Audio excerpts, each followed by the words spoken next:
Susie is with us. She has shown with 4Art over the past, I want to say 2 or 3 years now, right? Yep. And I've always been a big admirer of your work. Thank you. I love it. These big-eyed birds, they really touch my heart. So I love it. So why don't you tell me about your work? Yeah. My name is Susie, but I also go by Insomniabird. That's my art name. Because most of my artwork, as you can see, involves birds. I have kind of recently branched out more into other animals, but they all have that really big, expressive eye. And that's been something that's been a motif of mine for quite a while now, since I was probably like 16, 17 years old. I just created this, and it's kind of like an expression of me. So the birds or the animals have changed as I have evolved as a person, and it reflects my mood, it reflects where I am in life, it reflects things that I'm learning at that moment, or maybe if I find a new animal that I'm really excited to put that big eye on, or recently I had a Uptown mural, and the owner loved Asian arowana, which is a fish that was special to his heart that I guess he had raised when he lived in Hong Kong. So I did that. So it wasn't Insomnia Bird, but it was Insomnia Fish. But it was really fun to just have that collaboration, that melding of ideas and interests to create a piece of art for the Uptown community. Yeah, I did see a set of koi, right, on your, what is it, the big cartel on your shop page? Yes, so it started out, actually, it was funny you mentioned that, because it started out with the shop owner seeing that one. So that piece got sold. It was just something I did. It represented Pisces, the twin fish. And I was like, you know what? It's kind of calming to just have the scales and then just that fluid body line instead of doing something different from birds. And then I guess because he saw that, he's like, she can do fish. So I want fish on the side of my patisserie. Oh, I hope you have pictures of that, because I would love to see that. Yes, I can show you. Fantastic. So, Insomniabird. Yes. How did you get that name? It was something that I came up with, I don't know, maybe like 5, 6 years ago. So growing up, I've always had really bad insomnia. It's actually kind of different these days. So some people are like, well, maybe you should change your name. But pretty much since I was 4 or 5 years old, I came to the States. I actually grew up in Bridgeport, starting around the age of 3. But when I came to the States, I just had really bad insomnia. And that pretty much lasted through probably my late 20s, early 30s. These days, I'm actually I'm enrolled in a sleep study now. I have like sleep tracking, and this week has been a really good sleep week. So I don't know if maybe I have to change my name, but it just came from that, having insomnia constantly. And then what would I do when I stayed up? I created art. Yeah. And a lot of those art were images of birds or animals, of nature. So I just put those two together, and I figured it had a good ring to it. Oh, wow. Yeah, that makes a lot of sense. I mean, I've suffered from insomnia myself, and I know that is definitely not any fun at all. So, I mean, these birds, they have so much expression to me. I don't know if it's the big eye or what it is. I mean, that probably is the biggest thing, because I look at them, it's almost like they're happy and sad and peaceful. They have a lot of different emotions as I've watched you create them over the years. What really is your inspiration with these birds? I mean, what is that emotional source that pulls that into creating these birds? I mean, the biggest source is just life, the life that I'm living. And I always tell people it's like about the challenges, but also overcoming them. So that's why it's kind of, my artwork actually has shifted a lot since I was a teenager. When I was a teenager, I experienced a bout of severe depression, anxiety. I used to have regular panic attacks, and that just made my life really unbearable and miserable, to be honest. And my artwork, therefore, was just very, very dark. It was hopeless. It was about everything that I was feeling, and it was a way for me to express all that anger and pain and things that I was feeling. But as I worked through that anguish, and as I worked through taking care of myself and also just getting better resources for my mental health, I was thinking like, well, what can I contribute now that's more positive? You know, not a fake positive where it's like just smile and be happy all the time, but you know, just when I genuinely feel joyful or grateful, how do I express that? Or even if I am feeling, you know, like everyone is going to have off days too. So even if I am feeling reflective or moody or sad, how can I express that? And I think it really comes out in the eye and in those birds. That's why, like I mentioned before, it's an expression of myself. So the expression of the birds will shift as I'm feeling a certain way during that time I'm actually creating it. Yeah, I could definitely see that. And, you know, that I never get tired of looking at them. You know, I guess, you know, when we talk about the reflection, I mean, the eyes are the windows to the soul, right? Yeah. And I see that in these birds, you know, like that soulful expression. Like you're looking beyond that and within it. And I think that's what really brings them to life for me. So, I mean, why birds? Like, what is it about the birds specifically for you that inspires you? I think there's so much rich symbolism when it comes to birds. You know, like when I think about my own journey and the journey for many immigrants, you know, flying over from one country to another, starting a whole new life in a place where you don't know the culture, the language, the food, and everything is so different for you. The desire for freedom, you know, I'm a person who, I have people who are close to me in my life, but at the same time, I always just desire like being able to travel or be able to see new things. Like I do kind of envy the simplicity of the bird's ability to just get up and go, or like, okay, it's cold now, let's migrate. Yeah. You know, having lived in Chicago here for so long, since pretty much I was 3, it's like sometimes, yes, especially during a pandemic, I definitely have that fantasy of being to just get up and go, and I don't have to worry about the airport or airplane. Yeah, yeah. Or, you know, having to worry about any of that, but just being able to have wings and take flight. So I think that type of symbolism in birds, and just also even other things like I have the piece where it's titled Home. That was a time when I mean, I still am moving a lot. That's just been a theme in my life where I'm always just constantly renting and moving and moving and moving. And it was a struggle for me because it was kind of like having to learn to accept that home is where I choose to make it. It's not always just going to be a physical space. And I also have to learn to let go perhaps of being like, well, I can't, you know, that's life. You can't have what you want all the time. So sometimes it means you have to move, and it means you might have to rebuild that nest again and again, but that's okay. Like birds are perfectly content doing that season after season. Absolutely, and I'm with you. I love birds. I don't know if you've ever had these dreams, but when I was a little kid, I used to have dream after dream about me being able to fly. Yes. And it was just so perplexing, but in my dream, I was so free. I felt free from the world because I had this ability to soar, you know? And I think that's why I'm so connected to your birds, is because they remind me of that freedom. And when I have some bird paintings myself, but I think for me, just watching the birds, I spend a lot of time outside.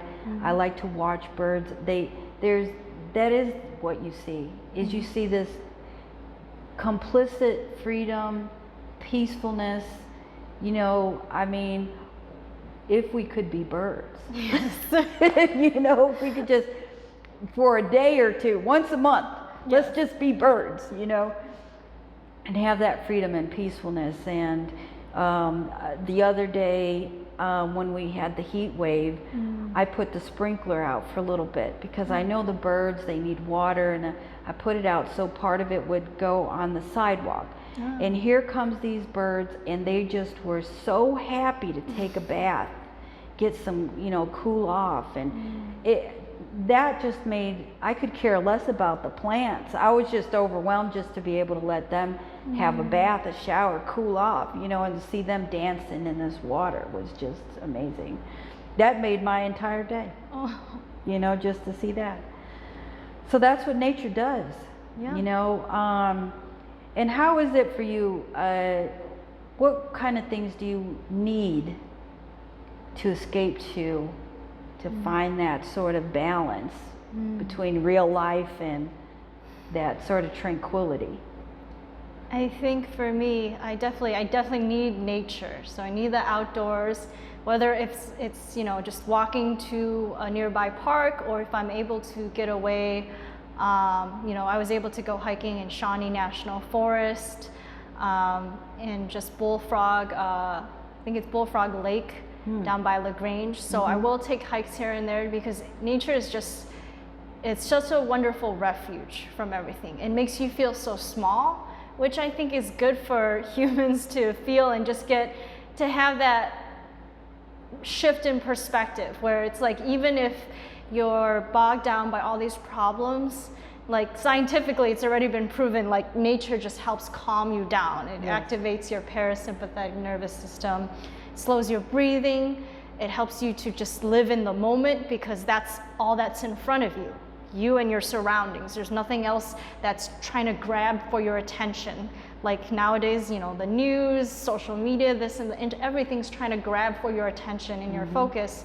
Whereas in nature, you can just be. Be, yeah. So I think nature is definitely something I need. And then the other two things that I think I need, obviously besides, you know, like food, water, shelter, we're going like full on Bear Grylls here, but are seemingly opposing things, but I think equally important things when you're talking about balance, both solitude and connection.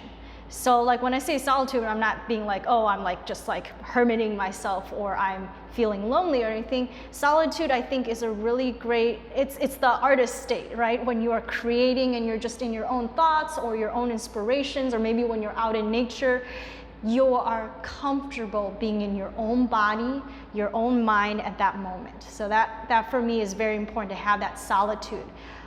Anyone who's, you know, pre-pandemic times been to a crazy party and you're just like, I just want to have me time right now, knows that feeling. But also connection. Humans are born to connect with one another. That's what, you know, that's our hard wiring.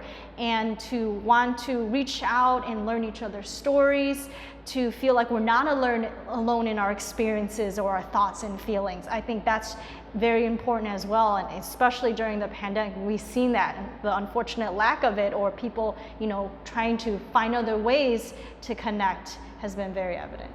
Yeah, I completely agree. I mean, 100%. I think the one thing, if I didn't have nature, I don't know what I would do. Yeah. You know, even in this concrete jungle, like I live in a city, and I just have, you know, one huge big tree. I mean, this tree has to be 100 years old. Oh, wow. But I mean, the life that exists in that tree means the world to me. Just sitting on the front porch and being able to come out every day and look at that tree, hear the sights, you know, and like you were talking about, that sort of meditative state. You know, I don't think artists really ever have downtime, because even though we may not be physically creating, our mindset is also dealing with not just physical things, but also mental and psychological things that we're working through, just so we can get to that art piece, right? Yeah. Because I have that all the time, where somebody will say, well, I didn't see you doing anything. I'm like, well, that doesn't mean I'm not thinking about it. Yes. And, you know, to get that disturbance from, you know, the noise, I call it, is, you know, it's like, I get that they don't know that our mind is creating, you know, and we need the nature to kind of calm it down, so we can see the full picture, you know, and have that sort of release happen. That's super important. I mean, you hit the nail on the head. So I think one of the things, I don't know if I ever asked you this before, but have you gone to art school, or is this your natural talent? So when I went to college, I kind of did this compromise with my mom because she didn't want me to, it was kind of mixture. It was like she knew that she had an artist on her hands, and as any parent, she was concerned about, me being able to provide for myself. So she's like, you can go into art, granted that, it's something like graphic design or art, like something where you can make a living and you have a salary and you have health benefits, because she knew that that's also something that would provide stability and, financial income. So I set it on, when I went to U of I, my alma mater, I graduated with an art education degree. So it was a mixture of, it was honestly more of a teaching practicum and student teaching, but there were a few studio classes that I was able to take. So like bookbinding, I did painting 1 and 2, design classes. So it was a lot of fun because I'm like, I can't believe I'm going to college and I get to take art classes. But looking back, I definitely do wish that I could have, if I could take more art classes. But that's something that, I continue to just do more on my own time because, now that I'm not a student, I'm a student of life, but right. I can choose, I can pick and choose what my curriculum is, so right. to speak. So I guess you can say half and half. I didn't go to art school per se, but I did go to school with, probably more art courses than the well, in my book, it's not a prerequisite. Yeah. I mean, an artist is born in, yes. It's a natural gift that you have to visually stimulate the minds and, the lives of viewers. Not everybody has that talent. It's not just about being taught. Anybody can be taught. That's true. But a natural born artist knows how to connect. Remember we were talking about that earlier. Yeah. How do you connect? Just by being real, by doing what you love, what you have a passion to do. That's been the one thing that I have been mentoring for, close to 18 years, is the fact that, you can go to school, learn all kind of stuff, which is great. I'm not poo-pooing that at all. I'm saying that's great fundamental. Yes. But a true artist was born to be an artist. You were born with the gift to communicate with the world through art, whether it's drawing or photography or paintings or sculpture. You put your hands on it and some kind of magic begins to happen, right? Yes, it's like an itch that can just never go away. Absolutely. That's another thing I feel like. So if that, in that case, then my mom knew she had an artist in her hands since she said I could pick up a pencil and I had paper in front of me. Yeah, I believe it. You didn't even have to tell me. I knew. I could tell. And people always ask me, well, how can you tell? I'm like, because when you walk in front of a piece and you can't not stop and look at it, then you know. Yeah. But if you can walk in a room full of art and basically breeze through without really stopping or feeling like the art is pulling at you to look at it, and you are absorbed by it, you can tell. And it's not so much that I'm making, a negative judgment. It just is. It is. That is a fact. To me, there's always a line between fine art and decorative art. They both have a place in the world for sure. There's a difference, But